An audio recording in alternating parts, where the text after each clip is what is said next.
Apakah kalian tahu pengertian sistem berkas? Sistem berkas adalah suatu sistem untuk mengetahui bagaimana cara menyimpan data dari file tertentu dan organisasi file yang digunakan. Nah, di sini terdapat ada dua bagian penting. Yang pertama, kumpulannya yaitu sebagai penyimpanan, dan yang kedua yaitu sebagai struktur untuk mengelola file. Konsep dasar berkas. Berkas artinya yaitu kumpulan informasi berkait yang diberi nama dan direkam pada penyimpanan sekunder. Berkas merepresentasikan program dan data.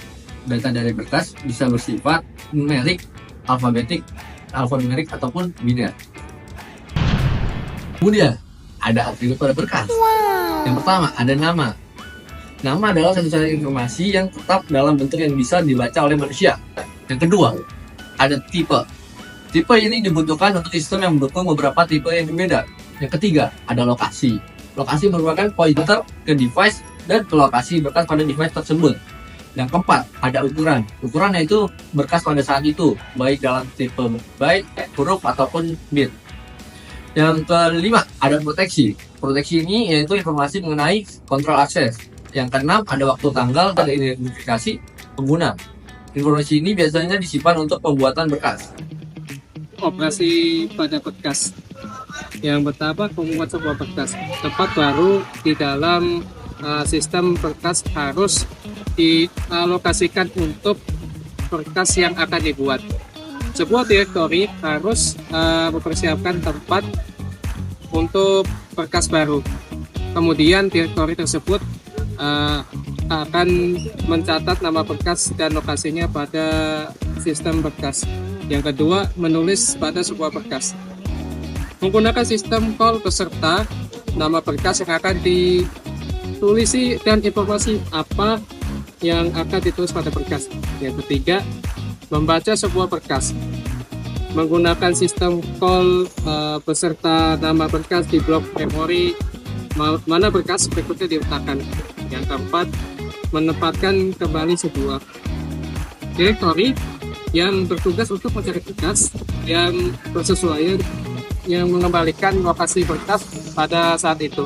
Yang kelima, menghapus sebuah berkas. Perlu dicari berkas tersebut di dalam direktori. Yang keenam atau terakhir, membedakan berkas. Ada suatu keadaan di mana pengguna menginginkan atribut dari berkas tetap sama tetapi ingin menghapus isi dari berkas tersebut. Struktur berkas. Susunan interval dari data dalam sebuah berkas yang dikenali dan diatur oleh sistem operasi. 1. Byte sequence, string of bytes. Struktur paling sederhana, data disimpan sebagai rangkaian byte, sebagai contoh file text sama file binary. Kedua, record based structure. Data disusun dalam bentuk record. Dua, tiap record bisa berisi beberapa field. 3. Digunakan dalam file database atau sistem transaksi, contoh seperti file CSV, file dan log. 3. Free structure. File memiliki substructure atau berkas di dalam berkas, misal folder eliminatif. 2. Cocok untuk data kompleks dan nested. Contohnya seperti file XML, JSON, atau file sistem paket seperti jar atau zip. Struktur berkas pada disk. 1. Block disk. Disk dibagi menjadi unit-unit penyimpanan tetap yang disebut blok ukuran umumnya 512 byte hingga 4 KB. 2. Bentuk struktur file. Constructed byte streams. File dianggap sebagai kumpulan byte. Record base. File terdiri dari rekaman tetap atau variabel. Link structure. File tersusun atau atas blok-blok yang saling berhubung. 3. Metode alokasi file. Vertigo. Blok disimpan secara berurutan. Linked. Tiap blok punya pointer ke blok berikutnya. Beri teks. Blok indeks menyimpan lokasi semua blok file. Tahu nggak sih akses secara brutal itu apa? Akses cepat adalah metode akses data yang paling sederhana, di mana data diakses satu rekaman demi satu rekaman dari awal hingga akhir berkas.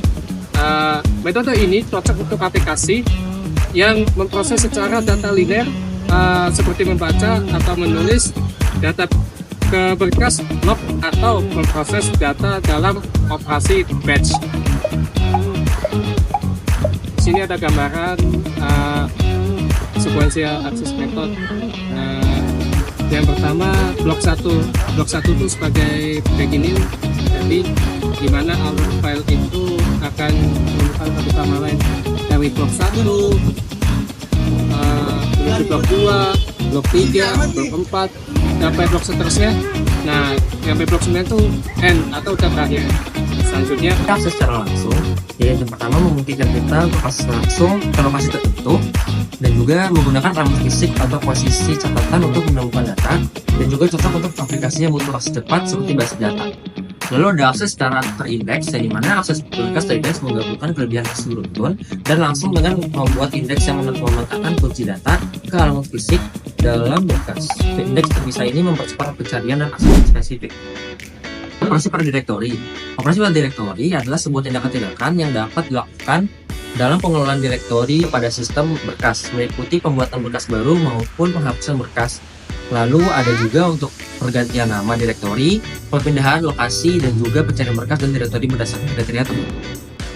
Direktori terdapat dua versi. Yang pertama direktori setingkat. Direktori setingkat adalah direktori yang mengandalkan satu direktori utama, yang dimana terlihat sederhana, namun rentan terhadap kesalahan organisir dan juga kesalahan nama.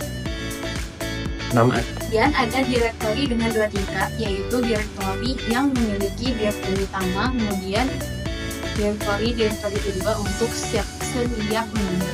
Nah, kemudian di sini saya menjelaskan tentang direktori dengan struktur pohon. Direktori dengan struktur pohon ini dimulai dari direktori yang pertama, kemudian dia bercabang menjadi subdirektori dan berkas-berkas yang lainnya, yaitu bercabang. Makanya disebut seperti direktori dengan struktur pohon yang dapat dipermudah kita dalam pencarian berkas dan juga pengklasifikasian. Misalkan kita ingin memisahkan antara berkas yang penting dan berkas yang tidak begitu penting, itu dapat diklasifikasikan dan dapat mempermudah kita untuk mencari data tersebut. Nah, kemudian ada direktori dengan artikel grab, yaitu sama seperti direktori sebelumnya, tetapi direktori ini itu memperbolehkan adanya direktori yang di-share melalui link tanpa melalui siklus atau membentuk siklus.